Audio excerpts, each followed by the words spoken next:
Had another opportunity, to showcase some of our younger players and have a chance to evaluate some of them. We thought Chris Warren's continue to do some good things. Obviously, things we can clean up. Still got to get that backup quarterback position solidified here coming weeks. But overall, it's been a good week, and looking forward to playing Green Bay. Questions? Looking at specifically as far as how do you determine which is going to be the backup quarterback? Is it just game performance, practice, a little bit of everything? Yeah, I think everything is weighed differently.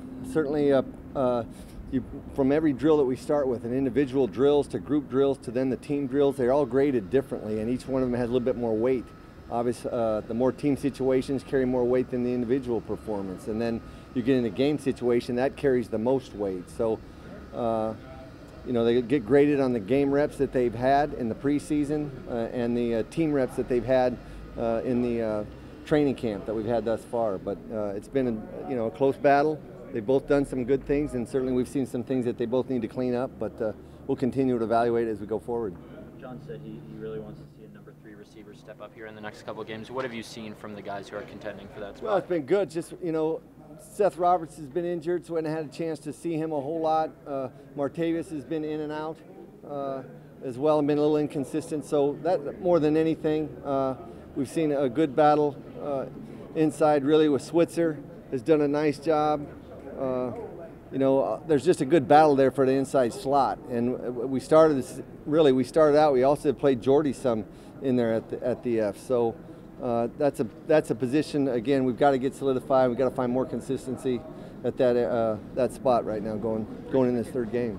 Speaking of the receivers, what has Jordy brought to that receiver room beyond just being a professional? Yeah, great leadership, really great leadership. He's a pro. How do you define a pro? He's a guy that just shows up and does his job every day and does it to the best of his ability.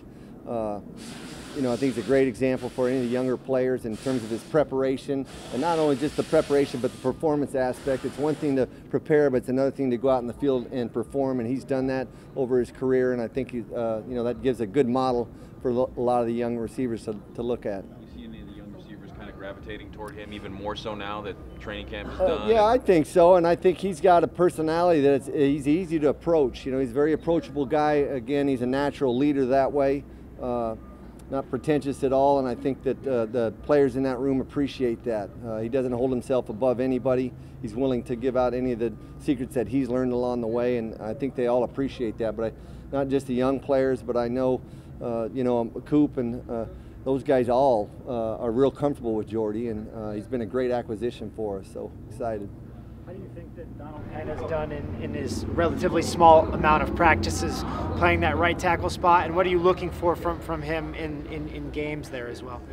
He's had a good week. He really looked very natural from the first day we put him out there, and that was extremely encouraging because he hasn't played that position throughout his career. But he looked very natural there. I think we still got to get him in shape, and he's been working out here after practice, and I think our training staff and strength staff's doing a good job with that.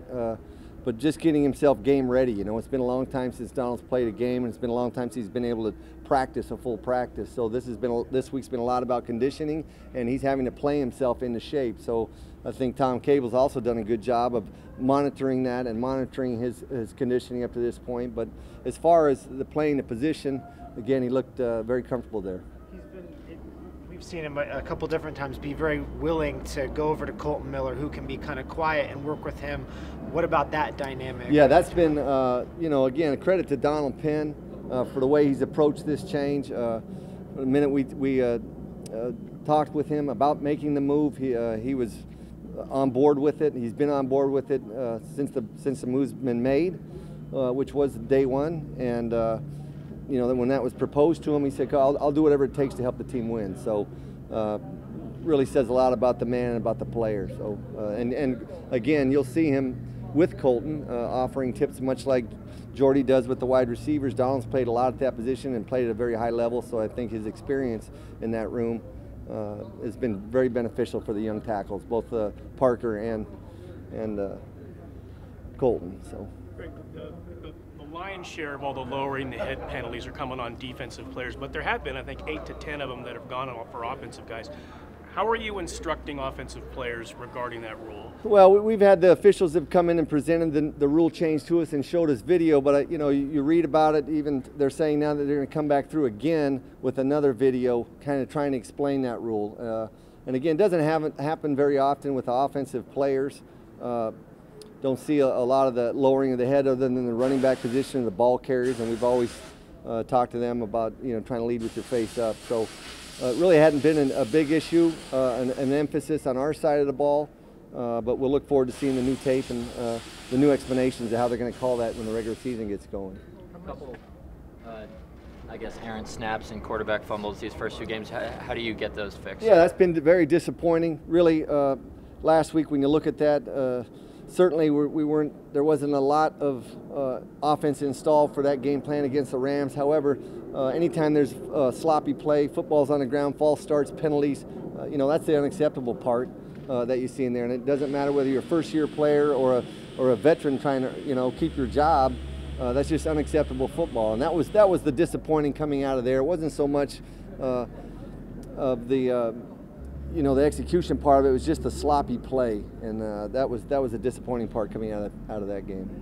How much do you need to see veteran backs like Marshawn and Doug Martin in game action? Is that beneficial to them, or are they doing enough in practice to be ready for something? Well, we had a good physical practice against Detroit, and we've had some physical practice early in training camp, but I think we'll get out here into this third game here, and we'll get those guys a chance to get hit. I think you go throughout training camp, we do a lot of thudding, we do a lot of ball security drills offensively for the running backs, poking and prodding with different type drills, but until they get out in the field and actually get a live contact, I think it's a different mindset. So we'll get those guys some carries, give them a chance to get a couple thuds, and then we'll get them out.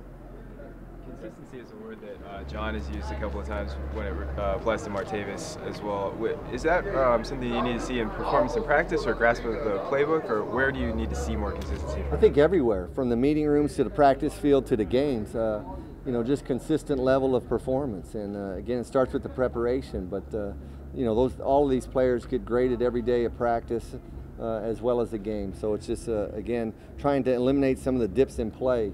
And certainly we know there's going to be some mistakes, and there will be a little bit of dips along the way, but the less that curve goes down, then the better off we'll be. So eliminate those real low moments there with some of those guys. And again, it comes with experience, and the more experience in the offense that they have, I think the more consistent they'll have a chance to become.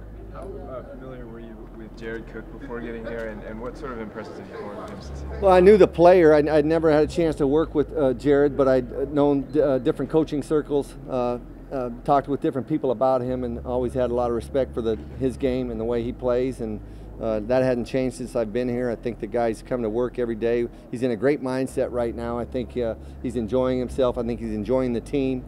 I think he's enjoying the new offense and his role in this offense. So he's been a pleasure to coach thus far, and I see that continuing as we move forward. Coach, what are your impressions of David Sharp's development so far? Is he where you'd hoped he'd be? I think all of those guys in that second line, there's competition going on there. We're looking to find certainly I think we're very comfortable with our starting five, but that's 6 and 7. There's going to be real competition for that game day active roster, and as well as the 10 or 11 that we will keep. So there's still great competition going on at that position. David's part of the competition, but he's got some other guys there as well that are playing pretty well in that position as well. So.